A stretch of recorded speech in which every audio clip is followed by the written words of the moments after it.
to get into part 2 of our series. We started a series last Sunday called Deadly Invitations, and if you missed the opening to that, I'll kind of bring you up to speed real quick.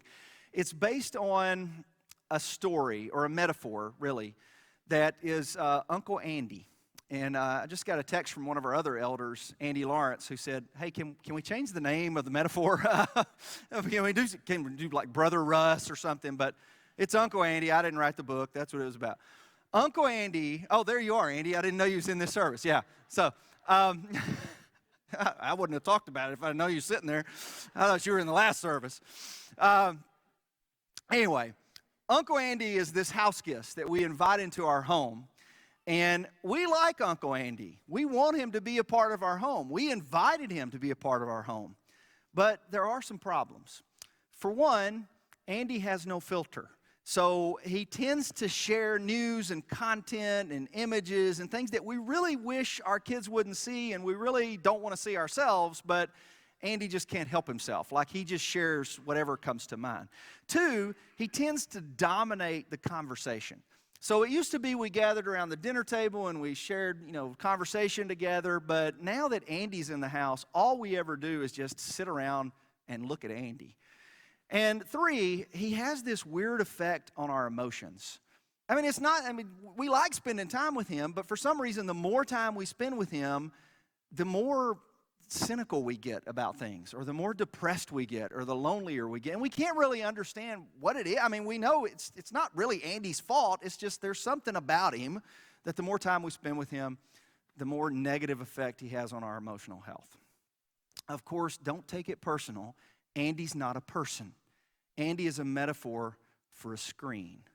We invited screens into our lives. We wanted them to be in our families, but they have no filter. They tend to share images and content that we wish they really wouldn't share. They tend to dominate the conversation and dominate our attention, and they do have this weird effect on our emotional health. Now, in that metaphor, the book that I shared that out of last week was 10 years old, and they said we're spending an average of 3 hours a day on our screens. And I kind of poked fun at that, like that's nothing. Now, 3 hours a day is a bare minimum. I found an updated stat this week out of the book, Reset Your Child's Brain, and she said it's more like 7.5 hours a day on our screens. And her research is 5 years old. So I'm not sure if that's still accurate. If you just think about how much time you have increased your participation with screen and engagement with screens, think about how much that has changed in the last 5 to 10 years. It's drastic. She quotes a stat in here that every 4.3 minutes we're tempted to check our phones. Every 4.3 minutes. It means like by the time I'm done speaking, you'll have wanted to check your phone 7 to 8 times by the time I'm done. And it's not just like we don't need the research, we don't need the stats. We know it. We've got our own stats, right? Your phone will tell you how long you've been spending on it. There's an app on the iPhone called Screen Time. If you are feeling bold right now, you can pull it out and check it, all right? I know you're sitting close to people that you may not want to see your screen time, but if you're feeling bold, pull your phone out and check your screen time. Now, I don't know how it works on the Android. You might be able to use battery usage or something like that and kind of see some of the same information. But you can go to settings and hit screen time, and it'll pull up a little screen that'll show you what you've spent on your phone. So far today, I've spent almost an hour on my phone, and I've been preaching most of the day in worship. But I spent 45 minutes of that was before I even got here this morning. Now, I'm going to show you my stats. And to be fair, I'm not going to show you last week's stats because I knew this sermon was coming. So last week was not that bad for me. I kind of, I toned it down last week because I, practice what you preach. And so, but I want to go back 3 weeks ago and just show you what they were. These are the unfiltered stats from my phone 3 weeks ago. And I'll show you a quick snapshots here. This is January 19th through 26th. So that week, I spent an average of 4 hours and 13 minutes a day on my phone. It was nearly 30 hours for the week. And then it breaks down, see, social networking's 11 hours and 17 minutes. Entertainment, 4 hours, 29 minutes. I'm not sure what the yellow or orange bar is. I think it's the Bible app, but I'm not 100% sure. It's not. But 4 hours. That's a lot, isn't it? 4 hours a day. And then it'll track, and this one's the one I don't like at all, it'll track the number of times you pick your phone up. So on average, I picked it up to check it 113 times a day. That's a total of 700-something pickups, almost 800 pickups. And Friday was my high. I almost got to 170. I don't know what was going on Friday, but I was checking the phone a bunch on Friday. And then I got notifications. You can scroll down to that too. 73 notifications. That was an average a day. I feel like my notifications are not that bad because I only get notifications from 4 apps. I get text messages, I get my credit card expenses when they hit, I get the weather app, and I get Life 360. But still, those 4 are 73. If you've got Snapchat notifications, you blow that out of the water. 73 is like in an hour, right? Or you got Facebook or Instagram notifications. I mean, you can easily blow that out of the water. Now, you see those stats, and there's probably a couple different reactions to that. One reaction might be, why are you teaching this message again? Like, shouldn't we get somebody else to preach today that doesn't use their phone as much? And the other reaction could be, 4 hours a day? Rookie. You know, you ain't spending any time on your phone. Reality is, we spend way more time than we used to on our phones. So we spend way more time this year than last year on our phones, or 4 years ago, or 5 years ago. And it may not be that big a deal, right? Some people are even, third reaction to this could be, so what? What difference does it make? Like, why do I care if you picked up your phone 113 times a day, or you looked at it 4 hours a day? What difference does it make? What does the Bible say about it? Nothing. The Bible doesn't say anything about smartphone use or that kind of stuff. So what difference does it make? Well, the difference it makes is this. Whether we like it or not, or whether we're willing to admit it or not, our increased screen time has an effect on our emotional health and on our spiritual health. And I want to share just a few ways that it does. I'm going to use some research from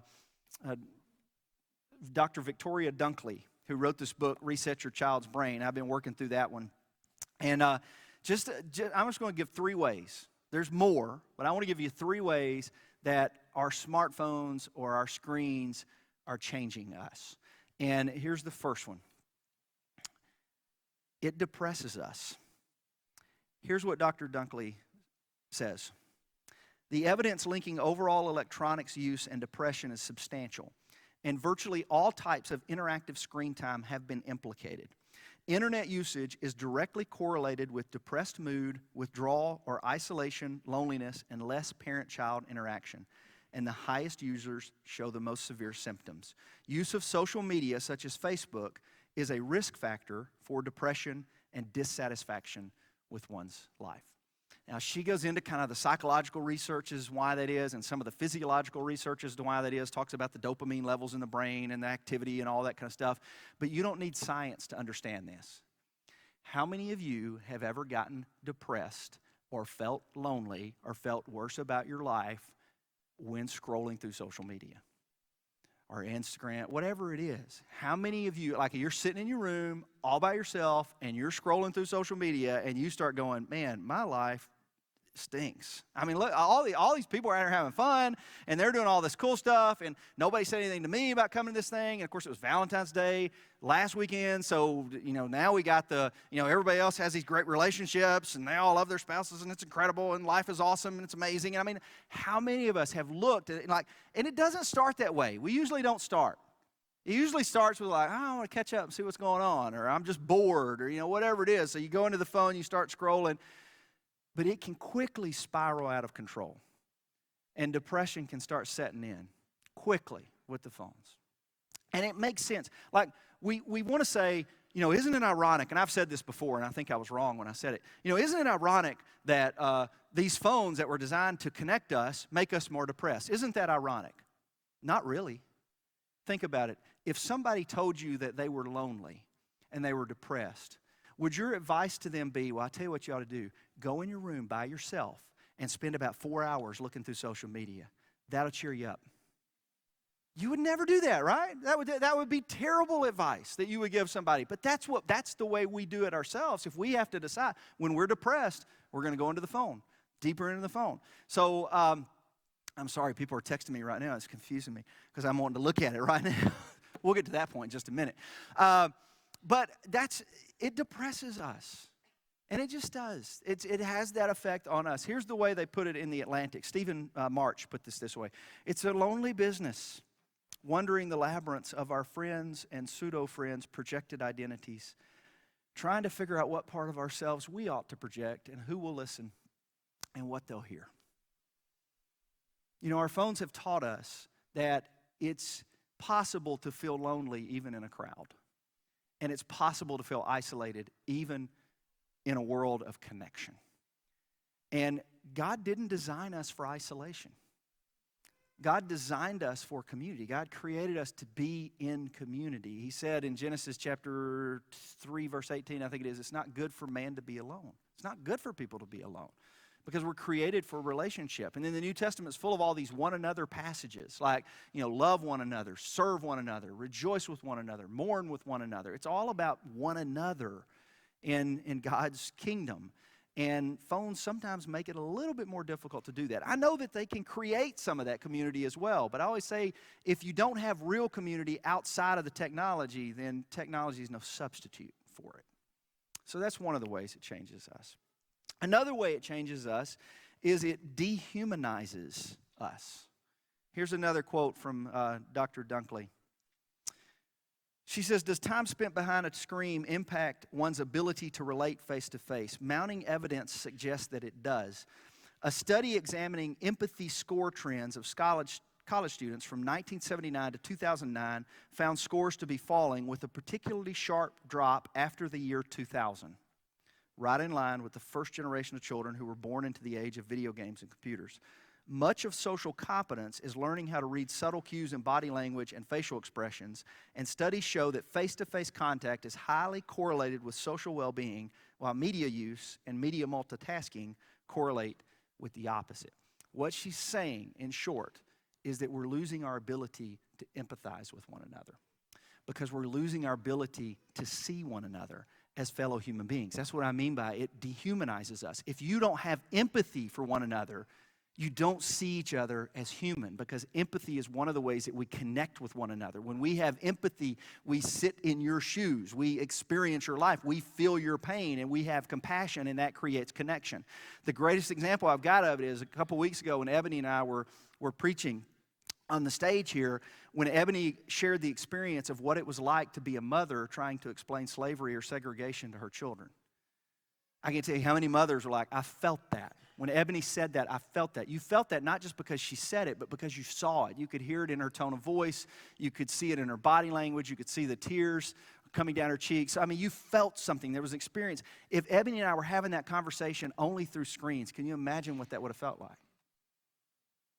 Because we wouldn't have been able to hear the tone of voice, and we wouldn't have seen the tears, and we wouldn't be able to see the body language. But there's so much of our interaction with one another is happening solely through technology. There are people we are friends with that we don't know in real life. We only interact through social media. And that's not a bad thing, but just be real careful about assuming that the things they say to us on social media has some kind of sinister intent, when it may or may not. We're very quick to read into things. Now, how many of you guys have gotten an email before and you're like, I can't believe they said that to me. That was, oh man, that was so passive-aggressive or whatever. How do you know it was passive-aggressive? I mean, if they'd have said it where you could hear the tone of voice and catch their body language, you might have picked up on it. But how do you know electronically? It's really hard to tell. It makes it very, very difficult. And this lack of empathy creates a lack of seeing one another as human beings. I want to read you a quote from Brene Brown. This is in Braving the Wilderness. And this, a friend of mine shared this on Facebook. And here's what Brene says. Today we're edging closer and closer to a world where political and ideological discourse has become an exercise in dehumanization. And social media are the primary platforms for our dehumanizing behavior. On Twitter and Facebook, we can rapidly push the people with whom we disagree into the dangerous territory of moral exclusion with little to no accountability and often in complete anonymity. If you're wondering what she's talking about, she gives some very pointed examples. If you're offended or hurt when you hear Hillary Clinton or Maxine Waters called the B word or the C word, you should be equally offended and hurt when you hear those same words used to describe Ivanka Trump or Kellyanne Conway. If you felt belittled when Hillary Clinton called Trump supporters a basket of deplorables, then you should have felt equally concerned when Eric Trump said Democrats aren't even human. When the President of the United States calls women dogs or talks about grabbing their body parts, we should get chills down our spine and resistance flowing through our veins. And when people call the President of the United States a pig, we should reject that language regardless of our politics and demand that discourse that doesn't make people subhuman. There is a line. It's etched in dignity. And raging, fearful people from the right and left are crossing it at unprecedented rates every single day. We must never tolerate dehumanization. And if our faith asks us to find the face of God in everyone we meet, that should include the politicians, media, and strangers on Twitter with whom we most violently disagree. When we desecrate their divinity, we desecrate our own and betray our faith. That is a ouch and an amen, because Brene is preaching the gospel there.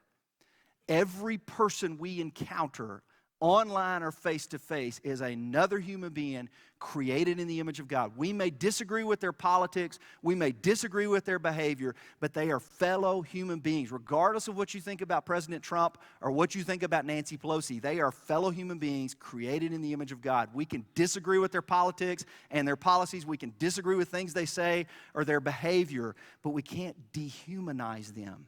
When we dehumanize them, we cross a line. And as Christians, we should be the folks calling to recognize people's humanity, because what did Jesus teach? Love your neighbor as yourself. You got to love your neighbor in the same way you love yourself. And then he defined in the Good Samaritan, there's no one who's not your neighbor. There's nobody who's exempt from the command to love. Treat others in the way that you want to be treated. This is the greatest ethics of the Christian faith, is to see other people as people. And technology sometimes makes it a little bit more difficult to do that. So we got to be careful here. And here's the last one. I mentioned this one because I really am getting text, and it's not folks in this church that are trying to aggravate me, because I knew some of you were going to try that. But it's people outside the church that don't realize I'm preaching right now. But this is it. It distracts us.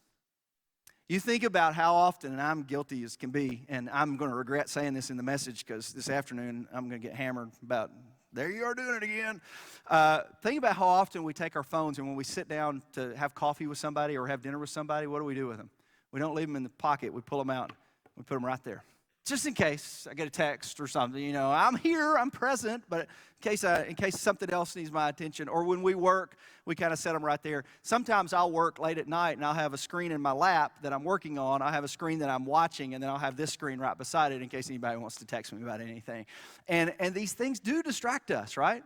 Because they're constantly, the notifications are constantly calling, like, hey, you need to like this. Hey, you need to respond to this. Hey, you need to comment on this. Hey, you need to see this picture. Hey, I just posted about this. Hey, I'm waving at you. Hey, I'm this. I mean, they're constantly, we're getting distraction. We're getting notifications nonstop. And it is distracting. And you say, well, Jesus didn't say anything about smartphones. No, but he did say something about distractions. It's in the 10th chapter of Luke. Luke describes it this way. Jesus went to the home of Mary and Martha, and Luke says Martha was distracted. Martha was distracted. She was distracted not by phones, but by all the preparations she had to make. But Mary was not distracted, and she sat at the feet of Jesus listening to him speak. Well, Martha got upset with Mary because Mary wasn't as distracted as she was. Why don't you care about the same things I care about, Mary? And Jesus said this to her. And is this not a word for our distracted day and age? Here's what Jesus said to her, if you throw it up for him. Martha, Martha.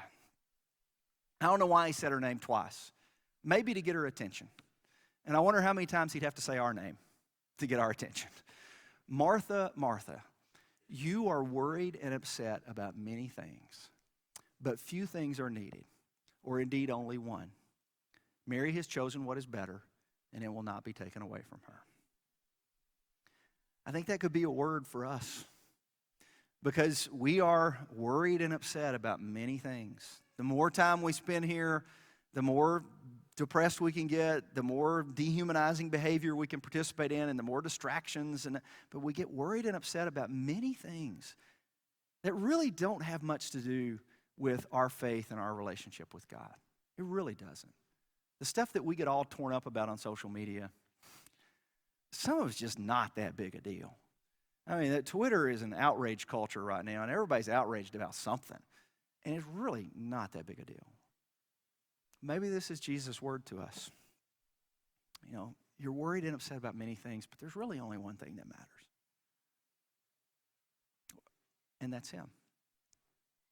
So, you know, maybe there's some different way, and this is not one of these messages. I don't intend this message to be like a, you know, get rid of the phones, they're evil, they're of the devil, and all that kind of stuff. It's not one of those messages. I'm going to keep using my phone. You're going to keep using your phone. But if we could just be a little more conscious of it or aware of it, or use the technology that it's giving. You know, screen time, I mentioned that at the beginning. You know, you can set content and privacy restrictions on screen time. You ought to do that. For you and your kids, you can set it. You know, I don't want to see these websites, accidentally even, or intentionally. I don't want to see these websites. You can set downtime. You know, I want my phone to go down at 10 p.m. or 11 p.m. or whatever time it is, and I want it to turn off until 6, and then 6 I can get my stuff. You can put Do Not Disturb on there. You know, all you got to do is swipe it up and hit Do Not Disturb, and you'll still get all the phone calls, you'll still get all the text notifications, you'll still get all the social media notifications, but you can look at them on your time. You don't have to see them when they pop up. You can take time and just, you know, put that, you know, family dinner time, maybe flip up and put it on Do Not Disturb, or when you got a work project or something, put it on Do Not Disturb. There are ways to deal with it in the right way, where we don't allow it to depress us, and we don't allow it to disconnect us with other humans. We don't allow it to distract us so much. I didn't go into a lot of that in this message because, honestly, that's where Stacey Jagger is going to take us next week. So this is part 1 of Screens. I wanted to identify the problem. And then Stacey Jagger will be here next Sunday, and she'll be identifying the solution, at least one of the solutions. And I know she's written a book called The 30-Day Blackout. And I know the title of that book makes you feel like I am not coming Sunday. Because I know what she's saying. She's saying give up your screens for 30 days. And that's a crazy lady, and I'm not going to listen to her, and I'm not coming. She's not crazy. All right? She knows what she's talking about. I think she recommended this book to me because I sent an email to Renee and Stacy and Abby and Sarah and just said, hey, what should I read for this series? And so I've been reading books that they recommended. But she's got some solutions for how we can kind of rein this back in our lives. And whether you choose to participate in her solution or not, I think you need to hear what she has to say. And I'm looking forward to her being here. So let me pray about this, and we're going to take up our offering, and then we'll be dismissed, okay?